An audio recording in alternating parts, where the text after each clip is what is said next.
up for so long? Who's what? Been up, awake?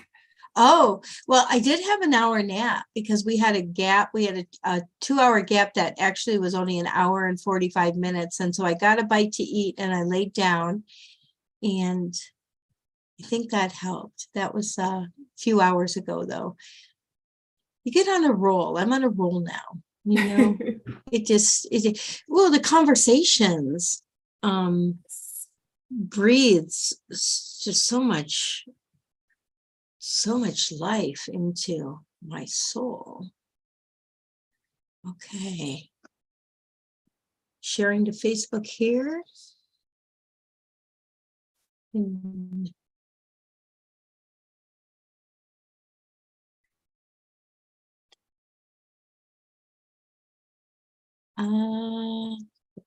All right, very good.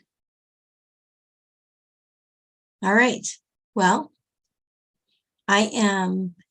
we are live on this segment of A Day of Love and Light, and we're with Vanja Bokun Popovic.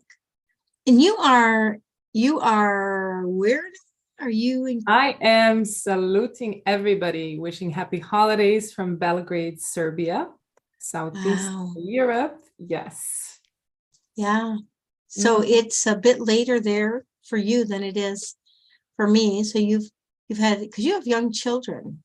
I do. It's 6 p.m. But my family, we got up early this morning to do Christmas brunch and to celebrate with our friends and family back in the United States. Oh. For Serbian people, Christmas arrives on January 6th. We observe Christmas at a different date, according to a different calendar. But still, I always pay tribute to the American side of me, my American family and friends. So we always pay tribute to Christmas back in the West. You get to double dip. Yes, we get. That's a good thing. Festive time. Yes, it's beautiful. Well, for those who might be like, a day of light and love, what the heck is that? Well, it is it's a virtual event that was created like 5 or 6 years ago. This is our 5th year of bringing it live to the world on Christmas Day, specifically to fill the void for anyone who's feeling a void for whatever reason, loss of a relationship, a health challenge, death of someone close to them, maybe distance from their family because of a work relocation or any number of things. Sometimes I've referenced this, I could feel very lonely. There was a point in my life where I could feel very lonely and I wasn't alone. Yeah, that's an interesting, that is a very not good feeling. And so this event was created because on these type of traditional times, seasons, just holidays, I think we tend to do a mental accounting, or we notice a gap, and that can put us into a funk. And we're here to bring the light and perhaps bring some information or some processes that the individual may, for a year from now, in 2023, their whole holiday experience of Christmas, that it's evolved to a much higher level, more robust, with light and love. So with that, I'm going to ask you if you will kind of introduce yourself to the audience here and just fill in whatever you feel is important for them to know before we dive into your subject, which is downstepping into wholeness. That is a lot to contemplate. So I can't wait to jump in there. But please, Vanja, just introduce yourself. Jean, thank you so much. And for those who don't know, our Dr. Jean, we like to call Jean Dr. Jean because she's so wise and so smart. Jean, I really cherish all the years and all the journeys, like all the inner journeys that we found practical use for in real life. And so I really want to pay tribute to that first before we even begin. And just to say hello to everybody watching this video, either now or in some future now, maybe even in 2023. So before we even start, I'll just say a couple of things about me, which are relevant to what we're doing today. I've been a seeker my whole life. And when I say seeker, I'm talking about this insatiable curiosity for all things mysterious. And when I say that, I like to think of this almost like, you know, those scenes from old Disney movies when a girl is playing with the star and then she's chasing the star through all these different lands and different seasons. And so my seeking actually turned into a career. And I'm a doctor in psychology, and I really like to bring scientific, evidence-based scientific knowledge, which can help inform us in such a way that we understand just how resourceful we are with what we already have, let alone the things and what we're becoming and whom we are going to become, but to actually be able to see what resources we do have available here and now. And so our today's conversation is actually going to be very much covering the theme of what the science says that some of the biological facts about our bodies are, and what it is that we can actually do with that, how transformative it can be. And so, and this refers to anyone, every human being on earth. So it is really, really my holiday wish that in the next few minutes, we just simply start downstepping in what I like to call wholeness. The feeling is. You reference, one of the things that you like to reference are those three basic factors of neurobiology.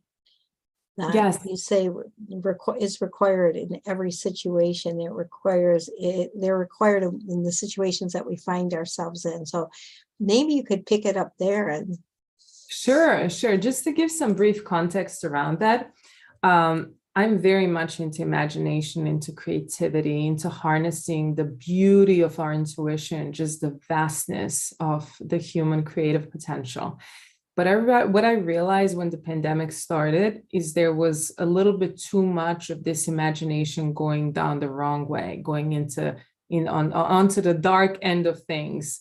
And so what I realized is that in working with people one-on-one in psychotherapy, what I realized that somehow our bodies started to respond in such ways that I don't want to say most of the things, but a lot of things that we're used to working for ourselves, different types of breathing or meditation or Reiki or different type of energy work suddenly stopped working. Suddenly people would tell me what to do. Like, well, Vanja, what should I do? Nothing seems to work anymore to calm down this anxiety, to calm down these different emotional states.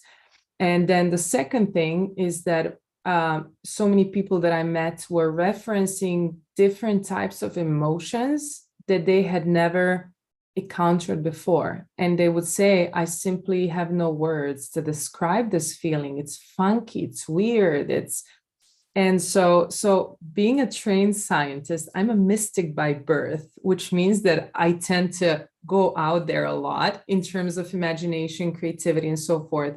But I decided to pursue a scientific path just to kind of merge both worlds in very practical ways. So the scientist in me said, there is something interesting going on here, something maybe unprecedented, something unusual for the modern human. And so what I did, I went to the elders in the field of neurobiology, and I said, maybe we can stick to this. Let's start from here, from our physical bodies. And that's why today we're talking about downstepping into wholeness, meaning we're going to be moving from the rational, the present side of us, the talking side, into these deeper strata of our being where wholeness is available.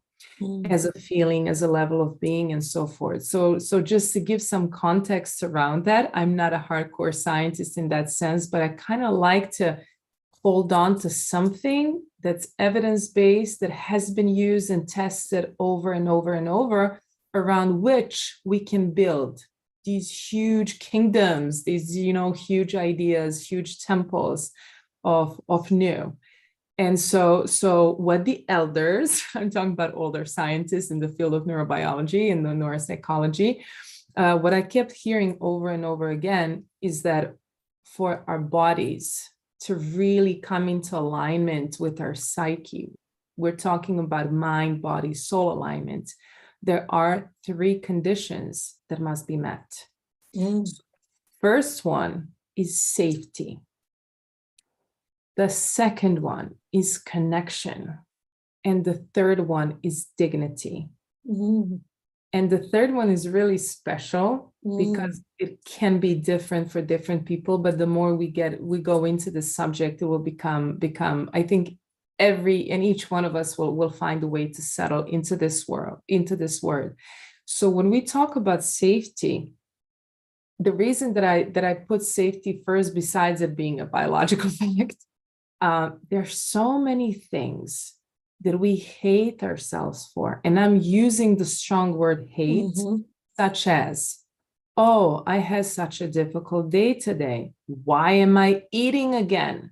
And so especially women, we like to really berate ourselves for doing certain things without really understanding that for that time being, that might be the best thing that we can do for ourselves. So just to explain this a little bit more, most people, when we say safety, we're thinking about physical safety. And for most of us, like right now, we're sitting in cozy homes. Even if our homes are not cozy, maybe we have a cozy blanket or something to wrap ourselves in. We can discuss safety in so many different ways: physical safety, emotional safety, psychological safety. But so many times when we live solo, I lived in New York City for close to 10 years, and most of that time I was living by myself. I didn't have roommates, and it would get lonely at times. Like it would get sometimes just lonely.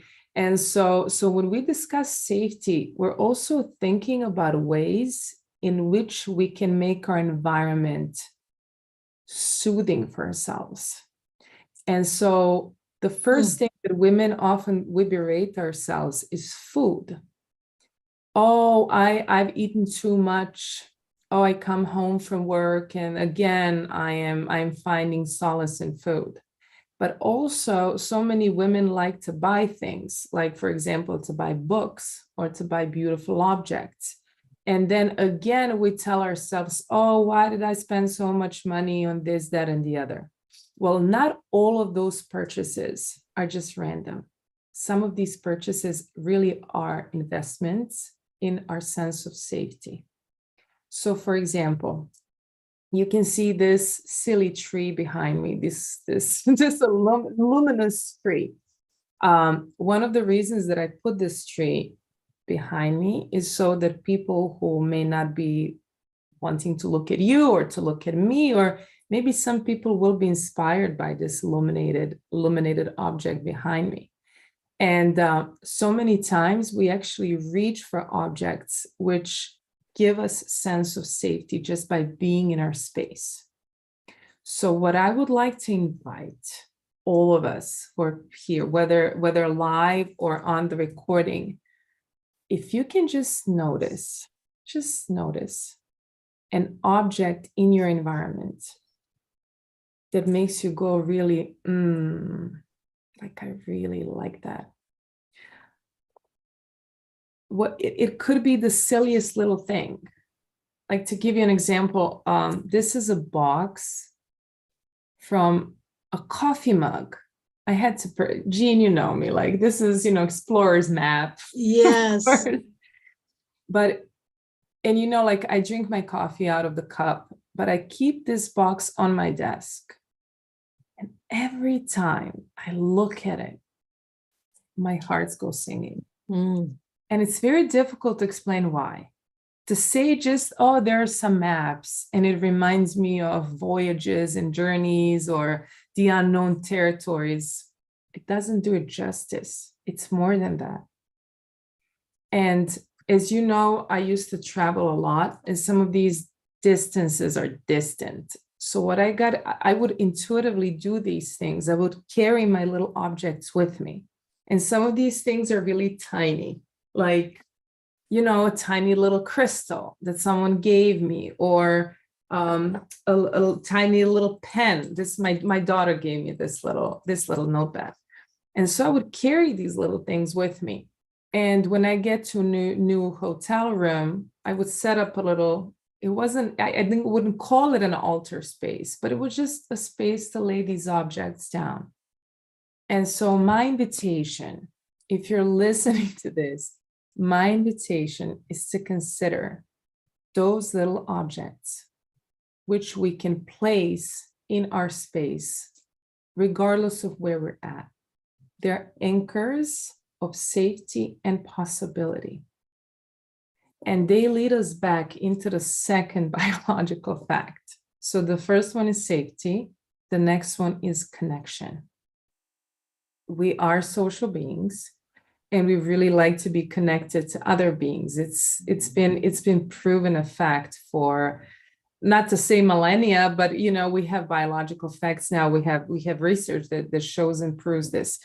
But even more, so many of us are introverts, or we are not surrounded by people whose company we might enjoy. So when we say connection, I'm going to stretch it a little bit. Who or what can we now, right at this moment, whom or what can we connect to that really gives us another layer of, I love mystics. You know, like if you read Christian mystics, or if you read Sufi mystics, or if you, wow, their love of God is contagious, and they instantly change my mood. And so for all of us who may be feeling this void of being connected to another human at this time, just think of that. Whoever throughout history has been able to touch your heart through music, through literature, through poetry, maybe we can have these little things with us. Again, I love little things. So I have this book. It's a book of quotes. Now, of course, everyone can carry it. You know, we all have smartphones and we can put these things in our phones, but there's something so tactile of, you know, these pages and touching these pages and feeling this, just thinking that someone sometime in history let the words flow, and that those words still float in eternity. And they touch our hearts. Jean, they change our breathing pattern. They change our metabolism. You know, these are not things that can be just rubbed off the shoulder and be like, oh, whatever, you know. So safety is the first, and whatever we can do for ourselves to feel just a little bit more settled in our bodies, in our environment, in our surroundings, and to feel more connected to the other. And that other can also be a word, can be a poem. It can be whatever leads us deep and deeper and deeper into the sense of, into the sense of these states that are so difficult to describe. So we give them a name, divine. You know, it's very, some of these things are so difficult to describe. And so the third, and this one can be sometimes tricky because sometimes people are like, huh? The third one is dignity. To really feel, to feel honored as a human, as a living being on earth. And so when I say this, I mean, these first two really have to be put in place. Yes. That we feel safe, that we feel connected, I know that Angelica is one of those human beings that I don't know, was Angelica before, or does she come on No, after? she was very early this morning here. Early this morning, she's just an embodiment of what is possible when we have that really, really developed connection to God. And so whatever for us helps us change our emotional state in the second, in a minute, is what I'm talking about here. And so downstepping refers to the different strata of the brain, but they also refer to the different strata of our breath.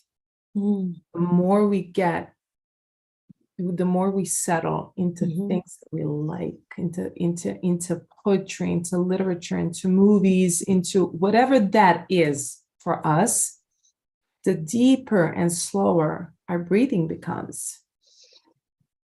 And we feel even more at peace, warmer and cozier and more expansive. And then we get to the third one, and it's dignity. It's really undescribable. It's very difficult to describe. And so the reason I call this downstepping is that we go deeper into different layers of the brain, of our nervous system, and that also helps move the breath deeper and deeper into the body. And those of us who are practitioners in meditation, in yoga, in somatics of different things, we all know what it feels like to get that really, really soft and really beautiful and really expansive. It really gets honey-like, very sweet. There's magical sweetness. And so when we talk about these things, we're actually talking about cultivation, what becomes possible for us when we begin cultivating this as the level of being. Because Jean, just think about it. Safety, connection, and dignity, 3 biological factors. And all 3 were under attack since 2020. Like in so many different ways, for so many different people.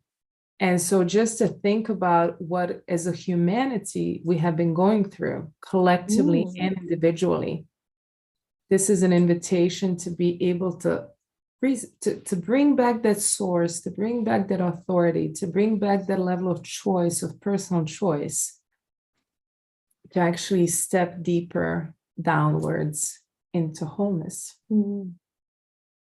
And by wholeness, I don't mean a certain transcendental state. I don't mean a state that we have to do, so much work for. Of course we do in terms of releasing and processing our trauma. But here I'm talking about what becomes possible for us when we really soak ourselves slowly and surely in the sweetness of our presence. Soak ourselves in the sweetness of our presence. That's a very potent set of words constructed into a sentence. Thank you. Thank you for the inspiration. I'm looking really at you and speaking this into existence. I mean, really, that's it's interesting how many times today the pause has come up as not a strategy, but as a portal of expansion, and how we can access it. For someone who's, let's say this, for someone who's new to the work or fairly new to the work of healing and maybe safety, just that first step might be a challenging feeling for them. Maybe connection is the challenging feeling. Maybe the dignity aspect.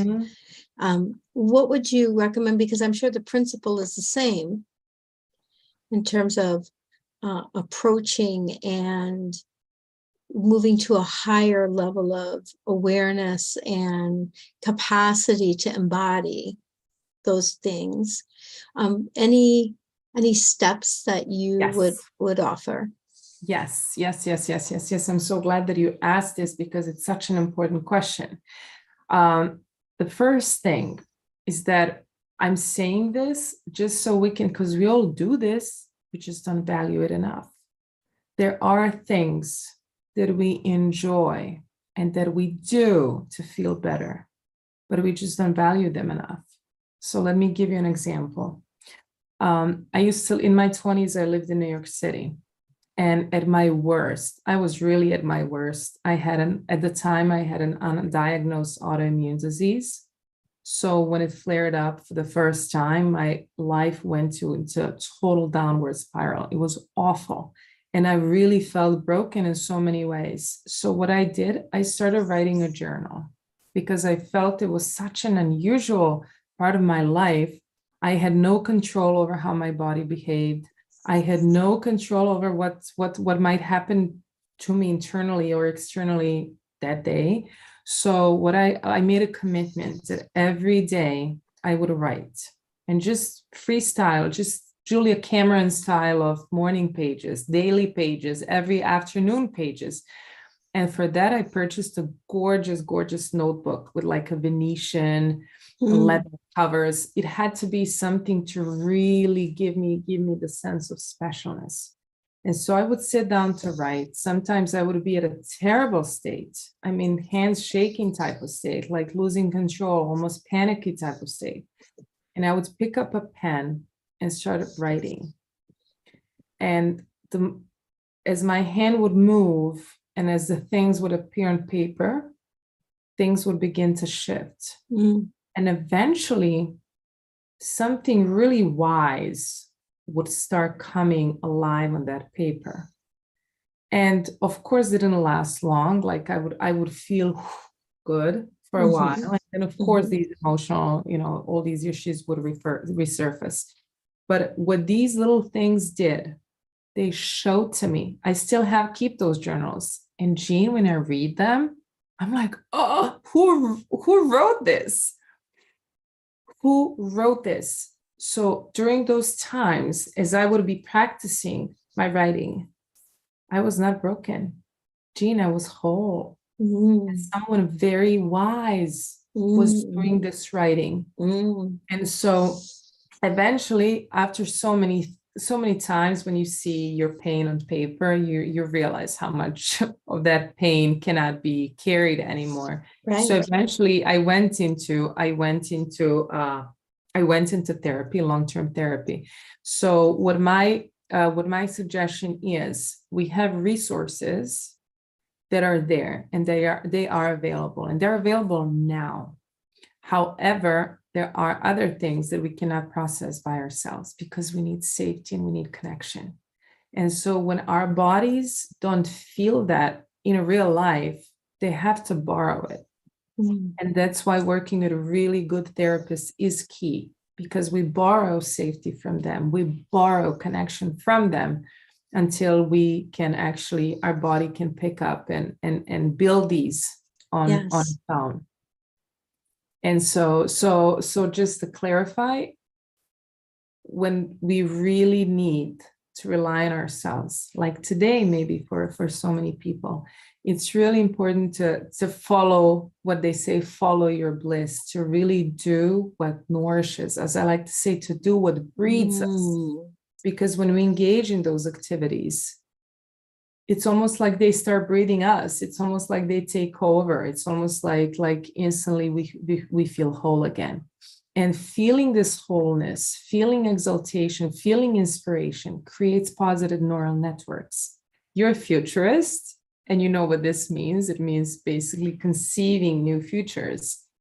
And they become drivers and massive support, massive resources in actually finding that course and staying the course. Beautiful. Thank you. Thank you. This was a fabulous conversation, as always. As always.